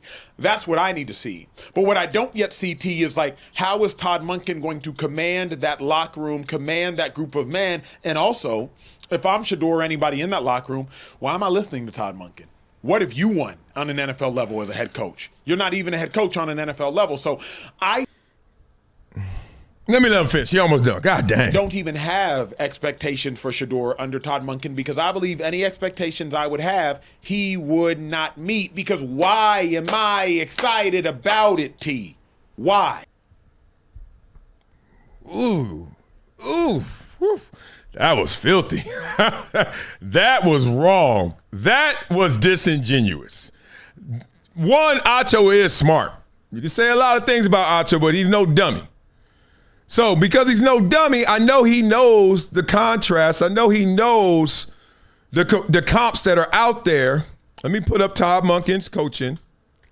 I know he knows how to beat and defeat his own argument. But I'll start with some names. I'll start with a name that we're going to actually see in terms of coaching now. Mike McDonald, Seattle Seahawks coach. Okay? How excited were you? Sean McVay, who just lost when he first started. How excited were you? I remember when they hired Sean McVay, people were destroying him. What is he, 20? 31? Where's he been a head coach and doing what? Isn't he somebody's grandson? I forgot. I'm not doing it right. I'm supposed to say somebody black, right? Oh, yes. He just quit the Pittsburgh Steelers because he said enough. Mike Tomlin. Remember when Mike Tomlin first started? Who? D-back coach. Where? Huh? Were you excited? What does excitement have to do with can you lead me? Excited? Excited is not even a main ingredient, let alone a necessary, essential ingredient for leadership. Excited? No. I ain't got to be excited about you. I got to be excited to work, and you got to make me want to work. And guess what? You can only do so much with that because I'm not going to do more than I want to do. So now it's on you to tell me why it's worth my while. Coaching ain't got nothing to do with it. I used to dread going to practice. Dread at times. Like, yo. Excited to do the ritual, to do the fundamentals? Let me get this right. I got to show y'all this. This is crazy. Excited? Oh, man, this is tough. Here we go. I got to sit in front of it. All right, here's the coaches. All right, now I can show you what I'm working on. Let's go. Todd Monk. Damn, I can't even type no more. I'm too over here. Where's Todd Monk? All right. Monk, if you bunk, boy. All right, I need that full one. I want that full coaching history. Yeah, take me down memory lane. Okay. I mean, look, Kirk Cignetti, 2 years ago. James Madison, before then. Anybody? Let's continue. All right. I told you. What I tell you about them coaches, boy? When y'all want to make it racial. Everybody always want to say that black white stuff. I said, dog, them white dudes be going to them damn GAs anywhere. Indiana Tech Military Academy Associates of Grand Academies. They don't care. Grand Valley State, Notre Dame, GA. Ain't no more play in GA, right? Look at this. What am I supposed to be? Mad at this? This is putting in work. It's putting in work. Southern Miss head coach. Oh, man, you can't coach in the NFL. Well, look, I don't know. I remember a world where the best college coach in the world went to the NFL. Struggle bus. This qualifies him, first of all. I mean, you talking about can he lead men? He been around a lot of men. He been in a lot of places. But I'm not here to defend him. I'm not even here to attack Acho's take. What I'm trying to say is we just got hot took. like that girl, remember her? Hot to you. Hot to you. Whatever the hell she was saying that she ain't saying no more. We just got hot took. And it got good engagement, but in the real of it, come on, man. We're not excited. It's Shador. The worst thing you could ever do, Shador, is walk in there and not be pumped for opportunity. See, this is what they do. Oh, I can't stand these hustlers. So this is what they do. They act like, oh, you shouldn't even be pumped to be over there. Look who the boss is. You should be pissed. I got to play for you. Is that what you want them to have in demeanor? I got to play for you. You want them to have resentment already? You want them to have a little attitude like, or you want him to buy in because this is the only place you are right now. Be where your feet are. This is you. Shador, beat out Deshaun Watson. Good luck. Financially, they're going to try everything to get that dude out there to get that return on investment. But good luck. Point is, who in the hell wants to sabotage their own NFL career because the coach is deemed not exciting? And then you say in the same take, well, I don't see anything from him that makes me excited. Well, maybe you don't see everything. Probably ain't never been in the same room with the dude. Oh, I could go a lot of places when people do that. I hate when people just color you wrong and they don't even know. They just saying it because they want to get something off. That's horrible. That's horrible. And I hear y'all in the comments. You like, yeah. That type of attitude is why you don't make it. That type of attitude is why you won't do something. That explains people when they start acting like that. That's sick. That's sad. Do you, dog? Shador. I ain't got to tell Shador nothing. That dude's mature. He gets it. Better not walk in there. Oh, this is who I got. You get your schedule. Oh, man, I got Miss Reagan. Oh, I can't stand Miss Reagan. So you going to get a C? You going to get a D? You going to get an F? Because you're not going to go all in? What you going to do? Miss Reagan don't care. Next year, she going to have somebody else. Then your ass going to be somewhere trying to get somewhere with that badass resume, them badass grades. Shador going to be, I don't even like, man, can't. These people literally, my wife says this, and I don't know how to say it. They're climbing up the ladder and then they're kicking it so nobody else could get up there. So then they give out bad advice to the masses. A lot of rich people do this too. They don't give out bad advice. They just give no advice. Rich people are fatigued and tired. They ain't helping you like they can because they like, I'm tired of y'all fighting it. They tell you one thing, you be like, you know how many wealthy people I know with B's, like billionaires that I know? I know a couple, few, not even a couple, few. And they all, when you chilling, they be like, man, fuck. They were like, hey, you keep talking, Wiley. You don't give a damn. I was like, I'm closer to the bottom. It's all good over here. All right, speaking of all good over here, boy, what a difference a day makes. You ain't getting me with that music. But look at that. Look at that. Sam Darnold in the Seahawks Super Bowl jersey. Yeah, this feels real. Let's go. Why am I showing this? Because you know me on this show. I like to pump up, inspire, keeping it real. And also sometimes, like I told you, not all your wins are coming at you in a good way. Sometimes they come as L's. Sometimes they come in bad ways. Sometimes you even regret. You messed up. You went the wrong way. All the above. Let's talk it. The money that was spent to save to not franchise Sam, just how do you weigh those things and how the results turned out? You know, it's you spend a lot of those nights, obviously, you know, you're up in these decisions and they're uncertain and you're trying to make sure that you don't lock yourselves into what you did and thinking that it's always right. And so there's those nights that you wake up and stare at the ceiling and ask yourself, but I always go back to the process and what we thought at the time. Yeah, it's easier to kind of go and be revisionist and results-based, but going to really think through what we had at the time. I still understand why we did what we did. The results maybe didn't play out the way we did. We wanted them to, but you know, ultimately, I think that at the end of the day that we could have executed better in certain places. And I don't want to say it individually in terms of a particular player, but just executing better, knowing what the room was play style-wise, experience-wise, and just kind of really put together a better combination of people, collective in that group. That's kind of the thing I've probably focused on the most. And then also ultimately understanding how we play and win football games. Again, you know, I'm not going to get into the specific how we group it, but we've won a high clip of games over here when since we've been here, when we've gotten a certain level of play, a certain style of explosive plays. These are things we've talked about, but a lot of times points aren't made until something is removed. And then you kind of see the complex system and how when you move that one variable, how that one variable affects other things, and really seeing how when we weren't that explosive, how teams played us and how they kind of got to box a different fight. And when they got to box a different fight, how that impacted our defense and their ability to create turnovers and win games the way we thought we could win. So that was really just a great learning experience that tied into the quarterback discussion. And those are things we'll carry with us going forward. Now I got a good joke right here. You know me, King Levity. Let me just say this. I know he thought about this. Look at that dome. They're going to play games in that sucker right there.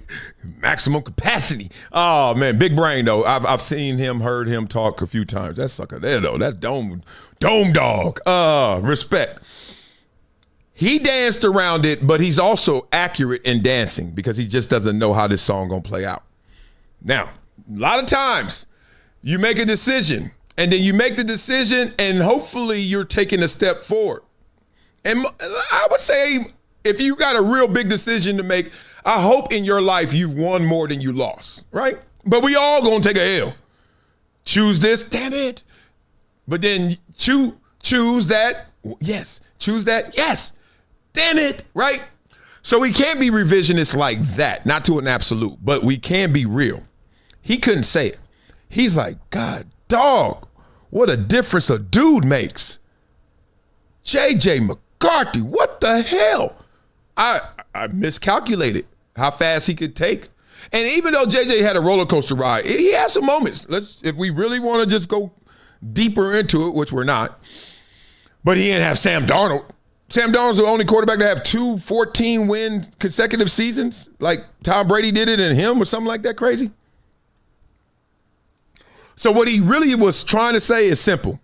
Man, I should have played a better game of Jenga. I took this piece out and everything collapsed. It was just one piece. And all 40 of them other 52 other pieces, let's say it, right, they all collapsed. Damn. When was there a way to pay Sam Darnold? I don't know about $100 million. I don't know if they could pull like the Atlanta Falcons, what they did and giving Kirk Cousins all that money and then go get his replacement, Penix. But there was a way we should have kept the training wheels on for JJ. That's all he wanted to say. I said it for you. Okay, simple as that. All right. Now, we got how much time? Oh, we got more coaches talking that talk. Josh Allen got him a new coach. Think he's excited? He better be excited. That's all he got. You're not the offense coordinator for the Bills anymore. You're still going to call plays, though, as the head coach, right? You're just adding another title. Yeah, okay. That's obvious. I hate our defensive guys need to know that. You know what I mean? Like, I'm not an offensive head coach. I'm a head coach. And, like, I just told the guys out there, like, I can't wait for the first practice to go out there and Josh to throw a fucking pick, and I get to celebrate with the defense. Like, I can't wait to be able to talk shit to our fucking offensive tackle when we get beat 10 minutes to it. Can't wait. I don't want it to happen. Yeah, of course, because it's on you, kind of, but...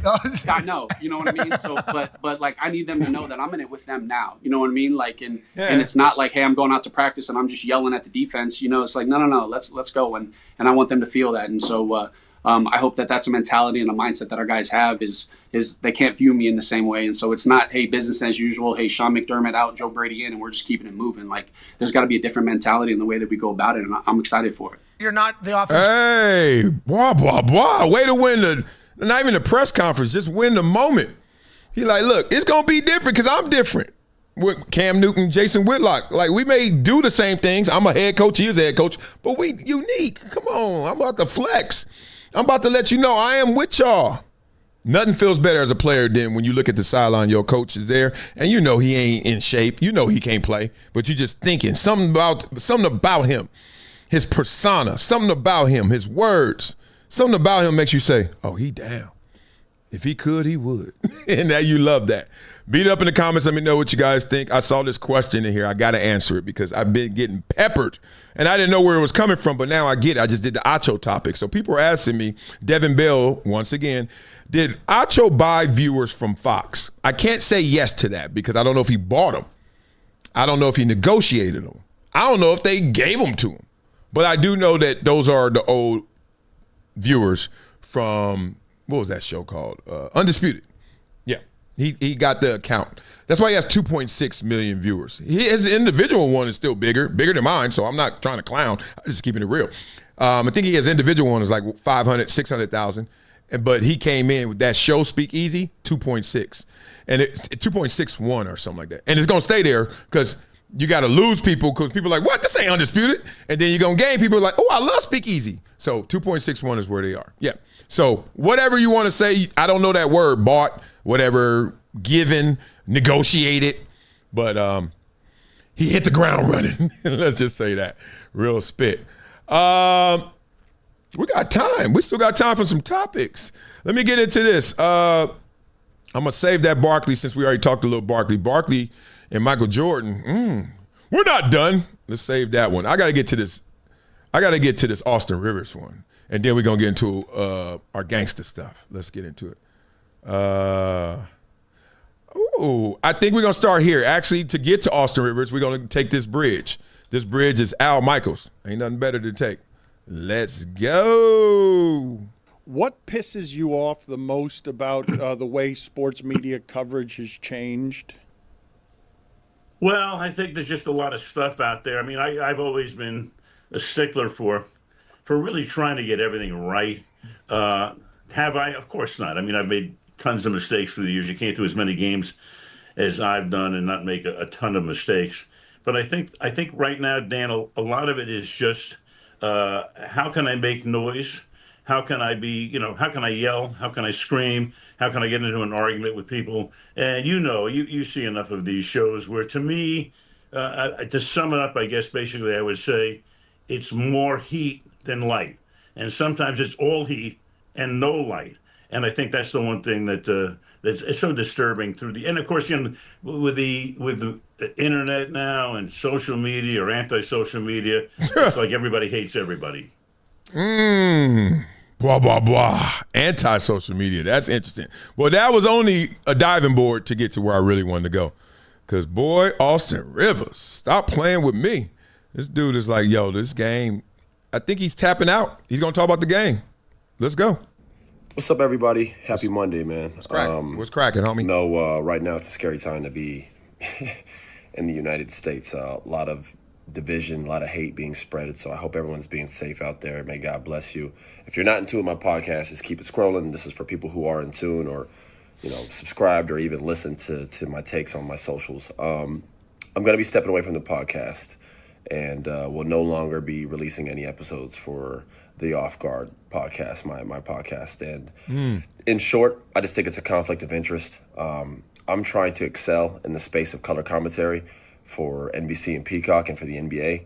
I'm trying to continue to build my relationships with front offices and coaches. These are individuals I got to work with on a weekly basis, and me having a podcast can only hinder that.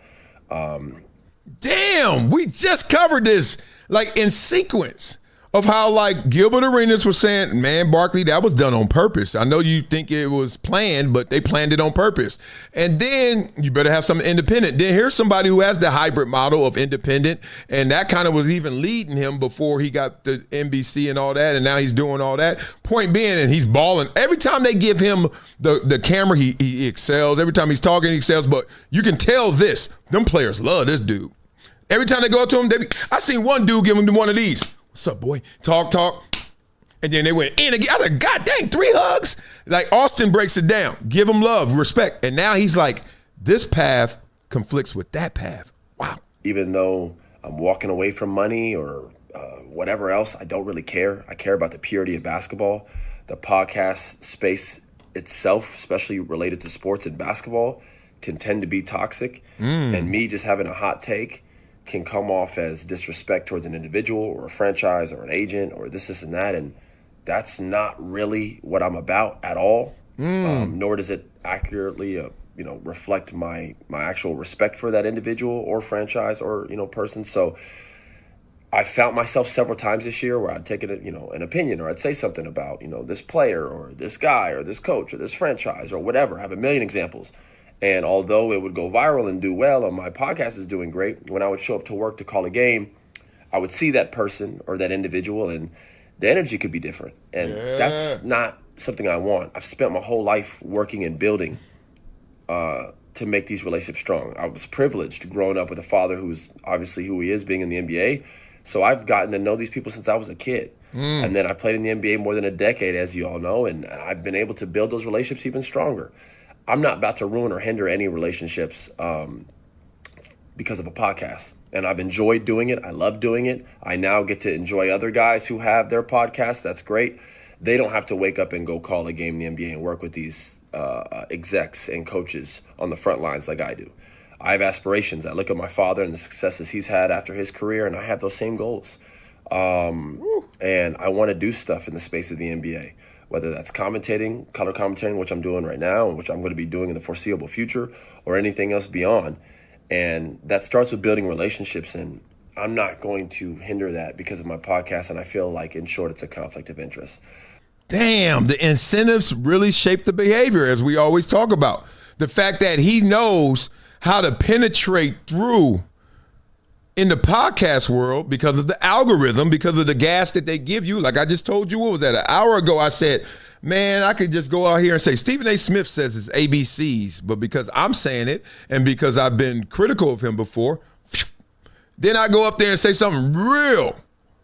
I could talk about marriage, kids, how to raise the kids, how to coach, anything. Man, move. And he's saying, this is affecting how the people that I'm around, and I'm going to get into some of my casualties because of this conversation after this, but keep dropping them jewels, dog. I have so much respect for the people who work in the NBA. It is extremely hard to be an exec in the NBA running a team, to coach a team, and calling games. These are the skills that I want to continue to hone and advance in, and I have a lot of respect for the individuals who are in that space. And my podcast, although was meant to be pure, which I think it was, we didn't spread, hate or talk a lot of trash about people, but one hot take can be taken a million ways to where people are formulating opinions about me. And I don't really care about what people think, but I do care about what people think in my community, that being the community of the NBA. And it wouldn't, it just, it's best if I just focus on you said calling games. You already said it. NBC fully supported this. Obviously, they bought the podcast, love the podcast. People weren't expecting this to happen. I've just been kind of weighing these thoughts and feelings on my mind for a while now. And after these past few weeks, I'm just like, you know what? I'm done. I just want to focus on calling games. I want to focus on my other show, Eye for the Game, where we break down film with the greatest players on the planet. Purity of basketball. That's what matters to me. And my goal was never to be the biggest basketball podcaster. I don't want to be a podcaster. I want to do the things that I've seen my father do and the things I believe I could do at a high level. And my eye for the game, my knowledge for the game is what I want to excel in, not me being a podcaster speaking on a mic and just yelling out and spewing out stuff. Although entertaining, although it brings in money and attention and all these other things, I don't care about any of that. And I'm going to be stepping away from the game of podcasting. I appreciate all the support. I had a blast making this show. All right, we get the pleasantries. We love you too, Austin Rivers. Blah, blah, blah. Hey, man. Can't serve two gods. They always say it. You can't serve two gods. Right? And just when you thought you were in heaven, right? Then you're like, oh, this ain't it? There's another level? So, on the road to the riches, on the road to success, on the road to fulfillment, on that road, there's going to always be off-ramps. And sometimes that's going to be a detour. Sometimes that's going to be a shortcut. And sometimes that's going to be the necessary way because, hey, we going to shut this road down. So, opportunities. Pat McAfee comes to mind immediately. Trying to work at ESPN, man, please, you're a punter. Move. Okay, I'm going to do my own thing. Podcaster turned into the biggest thing in sports media. It's a lot of ways this goes. Austin Rivers couldn't get the NBC job maybe when he first started his podcast. Now, talked his way into it. Now it's like, I'll get rid of that. I'm here now. That's old news. Got a couple Porsche trucks, couple old schools. But there are casualties in this communication game, in this podcast game and TV game. See, TV, I don't like to say fake. TV has a layer that they all admit to. I'm using the word, even Cam Newton said, on this platform, 4th and 1, I'm 100% authentic, which means, in contrast, I'm not on other platforms. You know it. Stephen A. Smith has his own podcast because he can't go there on First Take. So we could call it WWE. We could call it manufactured. You could call it processed, but it ain't natural. It's not you. I've been there, so I can tell you. I don't like to use the word fake, but highly orchestrated. I'm going to laugh at your jokes. Oh, I'm not going to laugh at your jokes, etc. So when you're not part of the course, you're not laughing, you're not doing Stephen A. Smith when he does it with Ryan Clark or Cam Newton or Shannon Sharp when he was there. They all were getting it. They got it. They all getting it. But when Max was there, you noticed that it wasn't the same. You know why? Because I really don't rock with you. So that's when it got podcast bled into it. Like, I'm not going to fake it. I'm not going to laugh at your joke, Max. I'm not going to laugh at that take. I think that was crazy. Like, it was a podcast blending into a TV show. Where a TV show is, we all got to sit there. You know, we get it. Studio laughter and clapping if you really want to go there. But you do lose energy, if not relationships. Y'all know I have had 2 physical incidents where I've seen Ryan Clark in my life outside of working with him, like of recent times, 2 years, 3 years. And both of them were of him not liking me because I am critical of some of the things he says. Now, I'm not Austin Rivers. I live my life in reverse. Was that Benjamin Button? I already did what Austin Rivers is doing. I don't want to do that anymore.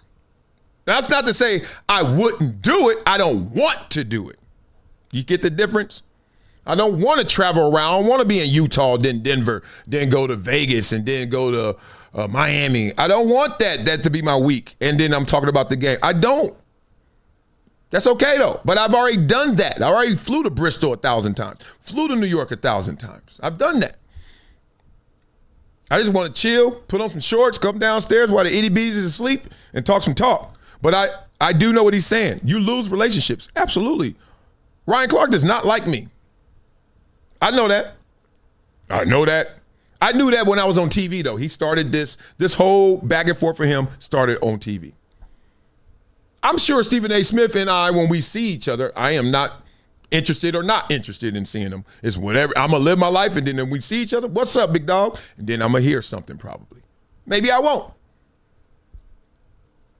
Joy Taylor has blocked me on Instagram. Like, I care. The only reason I don't care about Instagram, people. You got to do something more to me if you don't like me. No, I'm saying. Every time last time I saw Joy Taylor was love, but she's blocked me. It's okay. You know how I know? Because my boy keeps sending me these pictures. He in love with her. He been wanting me to hook her up with him since I was at Fox with her. And I kept telling him, nope, not doing it. I don't do hookups. Because when they go wrong, y'all ain't looking at me. So then he sent me one and I clicked on it. Nothing. I was like, oh, blocked. All right, move on. I keep it real on this show because I do have an element of, one, I've already checked that box. So let me not act like I don't give a damn. I give a damn, but I give a damn about what I give a damn about. I give a damn about the things I haven't checked yet. And one of them isn't like, are these people cool with me? People come, people go. There are people who are just a letter on your page. There are people with just a sentence, a paragraph. They're a page. They're a chapter. They're a volume. They're the book. Everybody ain't all of that. Everybody's not all of that. So I'm good when people don't like me. But that's also because I've checked those boxes. I've also been friends with these people, and I've only seen them 2 times in a year if I didn't work with them. You know that? You ever have that relationship where you're protecting something, and you're like, for what? When you get cut, when you get released, they don't hit you up, or if they do, they send it. You know, you put a post up, oh, good stuff. You put a post up, oh, that's tough. They ain't checking on you. When you have surgery, they ain't coming over bringing soup. So I started to really calculate who are my friends and who ain't my friends. And as y'all know, I even talk about Whitlock. I just did a segment on him, critical of him. Whether I know you or not, I still talk to Whitlock. I still talk to a lot of people, but I know some people ain't trying to talk to me. But that's fine. And I wonder if I didn't check that box like he's trying to check the other box right now, Austin Rivers, how would I feel about it? But we ain't got to wonder, because I did. And I'm not going after anybody. I'm not built to wake up and say, who am I going to smoke today? I go to my websites. I get it aggregated. They tell me what's going on out there. I'm going to do that. But I understand what he's talking about. You know, Shannon Sharp. I just saw Sterling Sharp not too long ago, a few months ago. Chopped it up with him for a sec. I got love for Shannon Sharp, but I've also been critical of Shannon Sharp. Maybe he doesn't have love for me. You win some, you lose some. This is not an attack. This is just to let you know. Podcasting comes at its cost. Look, everything costs. You can't go from upstairs master bedroom to your basement and then have a studio set up where the world can globally stream with you and it doesn't cost anything. There's no downside. There are no cons.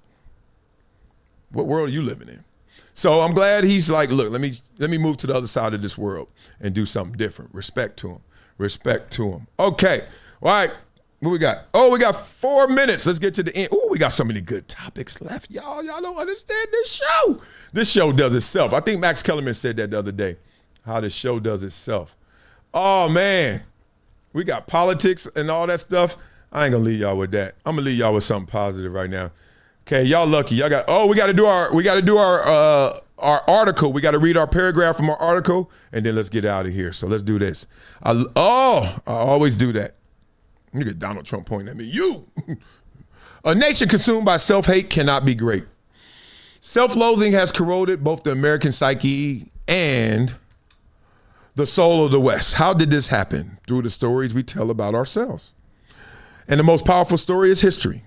We taught America's youth that slavery is America's original sin, not humanity's. Ooh, that's deep. Like, if you really read, you'd be like, no, there's slaves everywhere way before here. But I digress. This has led to a partial moral accounting, a ledger where Western sins are emphasized, but wins are explained away. Ooh, good point. The American education system is the point of failure.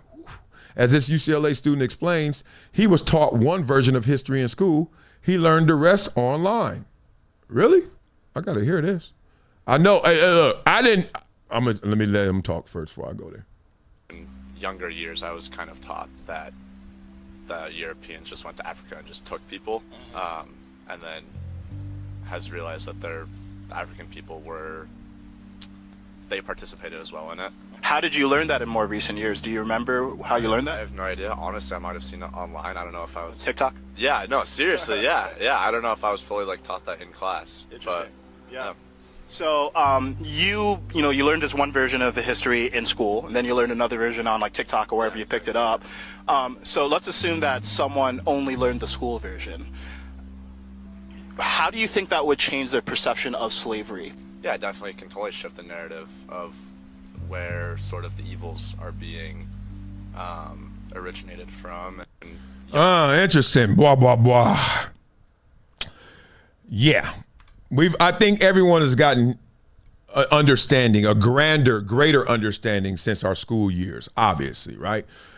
America's future leaders are getting a partial education. TikTok is filling in the gaps. That's where he stops it. We'll do Miseducation of America, not Lauryn Hill, Miseducation of America tomorrow. Isn't that crazy, though, how we have to learn? Like, really? I'm fascinated with learning, so pardon me if I've taken you guys into deep waters. Okay. Let's go into shallow waters then. Finish this. Game 7, final possession, down 1. Everybody rally up. Come on. Mike, Steph, Kareem, let's go. Bron, Magic, Bird. Here's the problem. Somebody got to sit the bench. Who you not starting? Who not going out there for that last possession, I should say? Let's go. Be up in the comments. Come on. All right. We know damn well Jordan going to be out there. Now, I notice Kobe not here, but that's interesting. I guess they saying facsimile. Steph got to be out there because if the ball gets stuck at half court, who going to make it? Him and him. Okay, so that. Now we get into Kareem. What are we doing? Like, is the ball under our basket, their basket? Like, where's the ball? Where we taking it in from? Cap, you going to run? LeBron. Oh, man, I love it. But them free throws, what happens if they foul you, dog? We good. We passed that point. We passed that. Magic. Oh, yeah, we got to have you on the floor, dog. We can't. We have a baby hook moment. And Larry, come on. I need that ball to swing around that head and wah.